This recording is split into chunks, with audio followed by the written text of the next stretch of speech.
Hi and welcome to Pilates Done Right. Today we're going to be talking about the down stretch on the reformer.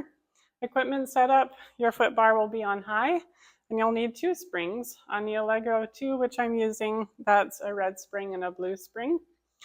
For body position, you'll kneel on the reformer with your feet pressed up against the shoulder blocks and your knees about hip distance apart. Hands are on the foot bar and we'll send the hips forward to make the body into a rocker shape. Now the abdominals are pulling up and in here to protect the low back. Additionally, the gaze is up toward the top corner of the room and the shoulders are down and back. From here, the only thing moving will be my shoulders at the shoulder joint.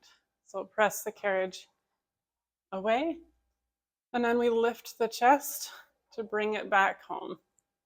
So the chest stays open the whole time, shoulders are down out of the ears. Lift the chest to bring it back in. Now this is a somewhat risky exercise, not as bad as obviously like a long stretch. But if it is uncomfortable, you can instruct your clients or you can roll the hands forward just a little bit and really grip almost said steering wheel, grip the foot bar.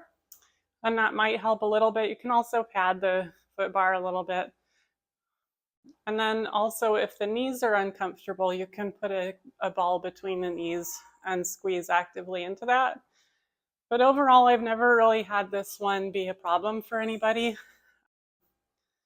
It's pretty accessible to most people as long as they're okay with extension in their upper back. So that is the Pilates down stretch. Again, that is a pretty intense extension. So, if anybody has a problem with extension, that might not be the right one for them. But like I said, for most people, it is accessible and it's a great one to work into your class. Hope that helps. I'll see you on the next video. Thanks for watching.